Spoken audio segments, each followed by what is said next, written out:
30শে October 2023 সন্ধ্যা প্রায় 7টা বাজে, কিন্তু কুশাগ্র এখনও কোচিং থেকে বাড়ি ফেরেনি। মা অনেকবার ফোন করলেও তার মোবাইল বন্ধ পাওয়া যায়। কুশাগ্রের বন্ধুদের সাথে কথা বলার পর কুশাগ্রের মা জানতে পারে যে কুশাগ্র তার সময় মতো কোচিং থেকে বেরিয়ে গেছিল, কিন্তু তখনও বাড়ি ফেরেনি। এটি প্রথমবারের মতো ঘটেছে যে 16 বছরের কুশাগ্র বিনা অনুমতিতে এত রাতে বাইরে থেকেছে, তাই তার মা খুবই চিন্তিত ছিল। কুশাগ্রের মা তার বাবাকে ফোন করে জানান যে কুশাগ্র তখনও বাড়ি ফেরেনি। এই শুনে কুশাগ্রের বাবা তার মাকে আশ্বস্ত করে যে চিন্তা করার কিছু নেই, শীঘ্রই হয়তো বাড়ি ফিরবে। কিন্তু তারা জানতোই না যে কুশাগ্র আর কোনোদিনই বাড়ি ফিরবে না। অনেক অপেক্ষার পর যখন কুশাগ্র বাড়ি ফিরে আসেনি, প্রায় 8টা 15 বাজে, তখন হঠাৎ কুশাগ্রের মায়ের নজর পড়ে বারান্দায় পড়ে থাকা একটা চিঠির উপরে। মায়ের উদ্বেগ তখন আকাশ ছুঁইছে। যখন তিনি সেই চিঠিটা খুলে পড়েন, তার মনের অবস্থা আরও ভয়ঙ্কর হয়ে ওঠে। কারণ চিঠিটা ছিল হুমকি সূচক এবং তাতে ধর্মীয় কিছু শব্দও লেখা ছিল, যেমন আল্লাহ আকবর। চিঠিটা সম্পূর্ণ পড়ার পর কুশাগ্রের মা তার বাবাকে ফোন করে সমস্ত ঘটনাটা জানান। এরপর তার বাবাও দ্রুত বাড়িতে চলে আসে আর পুলিশকে খবর দেন। তাহলে সেই চিঠিতে এমন কী লেখা ছিল, আর কুশাগ্র কেন বাড়ি ফিরছিল না, আর তার সাথে আসলে এমন কী বা ঘটেছিল? এই ঘটনার পেছনের আসল কাহিনী জানবো আমরা এই ভিডিওতে। পুরো ভিডিওটা দেখুন। আর এখনও যদি ক্রাইম স্টোরি বেঙ্গলি চ্যানেলটা সাবস্ক্রাইব না করে থাকেন, তাড়াতাড়ি সাবস্ক্রাইব করে নিন এইরকম রহস্যময় অপরাধের গল্পগুলো জানার জন্য। এই কাহিনী কানপুরের রায়পুরের, যেখানে কুশাগ্র নামে একটি ছেলে থাকত। তার বাবা মনীষ কানোডিয়া একজন বস্ত্র ব্যবসায়ী ছিলেন, এবং সম্ভবত সেই কারণেই চিঠিতে এমন কিছু লেখা ছিল যা আপনাকে আগে মনোযোগ সহকারে শুনতে হবে, তারপরে আপনি এই ঘটনার গুরুত্ব বুঝতে পারবেন। আসলে চিঠিতে লেখা ছিল, আমি চাই না আপনার উৎসব নষ্ট হোক। আপনি আমার হাতে টাকা রাখুন, আর ছেলেটি 1 ঘন্টার মধ্যে আপনার কাছে ফিরে আসবে। আমরা আপনাকে ফোন করব। আল্লাহ আকবর। এই ছেলের গাড়ি এবং মোবাইল দুটোই আপনার বাড়ির সেই হোটেল দ্য সিটি ক্লাবের পাশে রাখা আছে। আমি আপনার কোনো ক্ষতি চাই না। বারবার বলছি যে আপনি আতঙ্কিত হবেন না। আপনি আল্লাহর উপর ভরসা রাখুন। চিঠির দ্বিতীয় পাতায় লেখা ছিল, আমি অনুরোধ করছি যে আপনি এই কথা পুলিশকে বা আপনার লখনৌয়ের পরিবারকে বা আশেপাশের কাউকে জানাবেন না যে আমরা আপনার কুশাগ্রকে অপহরণ করেছি। আপনার কাছে 2 বা 3 দিনের সময় আছে। আপনি দ্রুত 30 লক্ষ টাকার ব্যবস্থা করুন, এবং যদি এই কথা কোথাও ছড়ায়, তারপরে যে পরিণাম ঘটবে তার জন্য আপনি নিজেই দায়ী থাকবেন। দ্রুত 30 লক্ষ টাকার ব্যবস্থা করুন এবং আপনার সন্তানকে 1 ঘন্টার মধ্যে বাড়িতে দেখুন। টাকা নিয়ে রাত 2টোয় কোকাকোলা চৌরাস্তায় আসুন। আমি টাকা নিতে আসব। যেই মুহূর্তে টাকা আমার হাতে আসবে, ঠিক 1 ঘন্টার মধ্যে ছেলেটি আপনার বাড়িতে ফিরে আসবে। টাকা পেলে বাড়ির চারপাশে পূজার পতাকা লাগিয়ে দিন, আমি দেখে নেব। তারপর আমি আপনাকে ফোন করব। বেশি বুদ্ধি দেখানোর চেষ্টা করলে আপনি নিজেই দায়ী থাকবেন তার পরিণাম ভোগার জন্য। আমার নজর আপনার বাড়ির উপরই থাকবে। বাইরে কোনো কথা যেন না বেরোয়। আপনি সতর্ক থাকুন এবং মোটেও আতঙ্কিত হবেন না।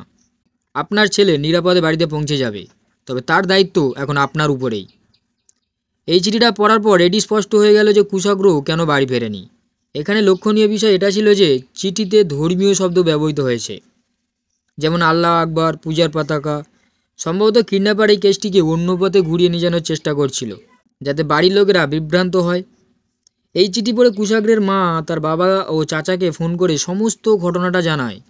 তাড়াতাড়ি তারা দুজনেই বাড়িতে পৌঁছে যায়।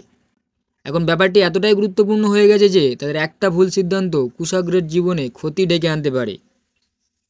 তাই তারা দ্রুত পুলিশকে খবর দেয়, যাতে সুস্থভাবে কুশাগ্রকে খুঁজে পাওয়া যায়।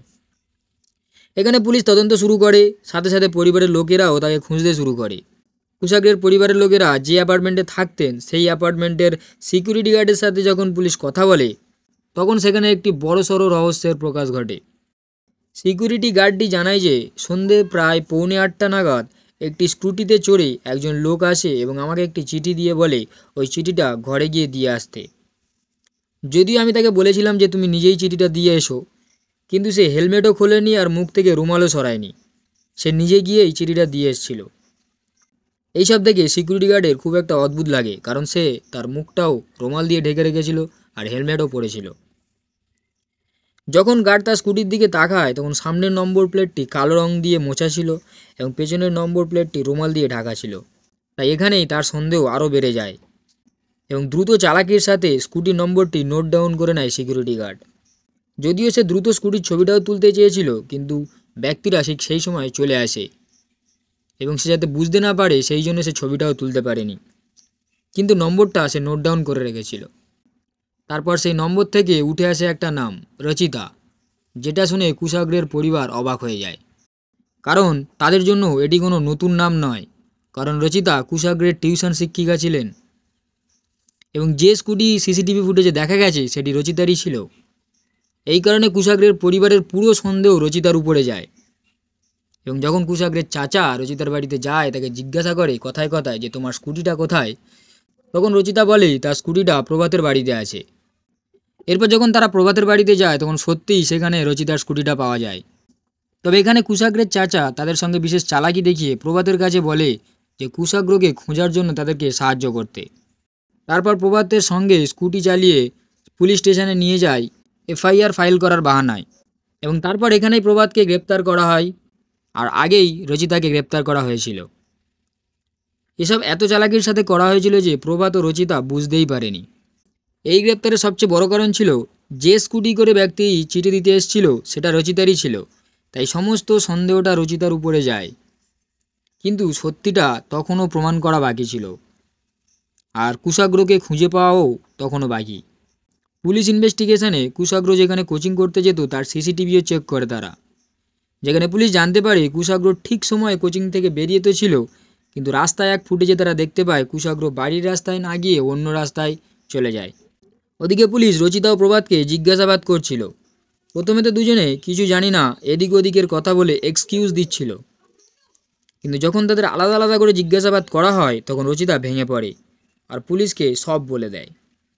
এদিকে পুলিশ প্রভাতকে জানায় রচিতা সব বলে দিয়েছে, তুমি এবার নিজের মুখে সত্যিটা স্বীকার করে নাও। এরপর উঠে আসে আসল রহস্য। আসলে রচিতা হিমাচলে থাকতো, মা মারা যাওয়ার পর পিতার সাথে কানপুরের রায়পুরে চলে আসে। হালাকি বাবা মারা যাওয়ার পর রচিতা প্রভাতের ফ্ল্যাটে ভাড়া থাকতো। রচিতা ও প্রভাতের মধ্যে দিন যাওয়ার সাথে সাথে বন্ধুত্ব হয় ও কিছু দিনের মধ্যেই তাদের মধ্যে একটা ভালোবাসার সম্পর্ক তৈরি হয়। এমনকি তারা বিয়ে করবে বলেও ঠিক করেছিল, কিন্তু তাদের কাছে অত টাকা ছিল না। প্রভাত এমন একটা ছেলে ছিল যে জুয়াইতে অনেক টাকা হেরে গেছিল, তাই সে এমন একটা রাস্তা খোঁজ করছিল যেখান থেকে অল্প সময়ে প্রচুর টাকা আসবে। এদিকে রচিতা কুশাগ্রর শুধুমাত্র টিউশন টিচার ছিল না, তাদের ফ্যামিলির সাথেও রচিতার একটা ভালো সম্পর্ক তৈরি হয়েছিল। কুশাগ্রের পরিবার রচিতাকে নিজের পরিবারের একজন মনে করত। কুশাগ্রের বাড়িতে রচিতার যাওয়া আসাও ছিল। এই ঘটনার কিছু মাস আগে যখন কুশাগ্র তার 16তম জন্মদিন পালন করে, সে রচিতাকেও ইনভাইট করেছিল। রচিতা তার বয়ফ্রেন্ড প্রভাতকে নিয়ে পার্টিতে গিয়েছিল। যেহেতু পার্টিটা একজন ব্যবসায়ীর ছেলের ছিল, তাই সেটা খুব জাঁকজমকপূর্ণ ও বড়লোকের পার্টিদের মতো ছিল। এই জাঁকজমক ও বড়লোকিয়ানা দেখে প্রভাতের মাথায় একটা খুরাফাতি আইডিয়া আসে। বাড়িতে গিয়ে প্রভাত রচিতাকে তার আইডিয়া সম্বন্ধে বলে। কুশাগ্রকে কিডন্যাপ করে তার বাবার কাছ থেকে লক্ষ টাকা মুক্তিপণ নেওয়ার প্ল্যান শুনে রচিতাও খানিকটা লোভী হয়ে যায়। অল্প সময়ে প্রচুর টাকা মানুষকে সত্যিই অন্ধ করে দেয়, তাই প্রভাত ও রচিতা এই টাকার লোভে অন্ধ হয়ে যায় আর কয়েক মাস ধরে এই কিডন্যাপের প্ল্যানিংটা করতে শুরু করে।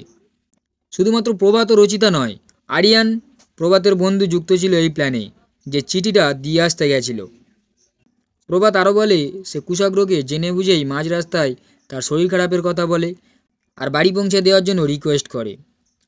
যেহেতু কুশাগ্র জানতো প্রভাত তার টিউশন টিচারের বন্ধু, তাই সে বারণ না করে তাকে বাড়ি পৌঁছে দিয়ে আসতে যায়। হালাকি বাড়ি পৌঁছানোর পর প্রভাত কুশাগ্র কোল্ড ড্রিঙ্ক খাওয়ার জন্য উপরে নিয়ে যায়, যেখানে আগে থেকে সমস্ত প্ল্যানিং করা ছিল। কুশাগ্র ঘরে ঢোকা মাত্রই তার মুখে কাপড় গুঁজে হাত পা বেঁধে গলায় দড়ি পেঁচিয়ে হত্যা করা হয়। এরপর পুলিশ প্রভাতের বাড়িতে যায় কুশাগ্রের বডি খুঁজতে। যখন তালা ভেঙে স্টোর রুমে ঢোকা হয়, কুশাগ্র সেখানেই হাত পা বাঁধা মৃত অবস্থায় পড়েছিল। কুশাগ্রের বাবা মা এই হত্যার কথা শুনেই তারা আর তাদের সামলে রাখতে পারে না, তারা কান্নায় ভেঙে পড়ে। তাদের একমাত্র ছেলেকে কিছু টাকার জন্য তার টিউশন টিচার হত্যা করেছে, যেখানে কুশাগ্রের পরিবার রচিতাকে নিজের মেয়ের মতো ভালোবাসত। কিন্তু এখানে একটা প্রশ্ন থেকে যায়, যদি রচিতা ও প্রভাত শুধুমাত্র মুক্তিপণ নিতে চাইতো তাহলে হত্যা করলো কেন? মেন কারণ হলো কুশাগ্র প্রভাতকে চিনত তার টিউশন টিচারের বন্ধু হিসাবে, আর সে নিজেই কুশাগ্রকে রাস্তা থেকে বাড়িতে নিয়ে এসেছিল। তাই তারা যদি মুক্তিপণের টাকা নিয়ে কুশাগ্রকে ছেড়ে দিত তাহলে কুশাগ্র বাড়ি ফিরে সবার নাম বলে দিত পুলিশের কাছে, তাই তাকে হত্যা করা হয়েছিল। কুশাগ্রকে হত্যা করার পর তারা মুক্তিপণের টাকা নিয়ে জলন্ধর পালিয়ে যাওয়ার প্ল্যানও করেছিল, তারা টিকিটও কেটে রেখেছিল। এরপর পুলিশ প্রভাত, রচিতা ও আরিয়ানকে গ্রেপ্তার করে জেলে পাঠিয়েছে, কিন্তু পরিবারের দাবি তাদের ফাঁসি দেওয়া হোক। তো বন্ধুরা, আপনাদের কি মনে হয় এদের কি শাস্তি দেওয়া উচিত কমেন্টে অবশ্যই জানাবেন। আর ভিডিওটা ভালো লাগলে একটা লাইক করে দেবেন। আজ আসি, দেখাবেন নেক্সট ক্রাইম স্টোরিতে। ধন্যবাদ।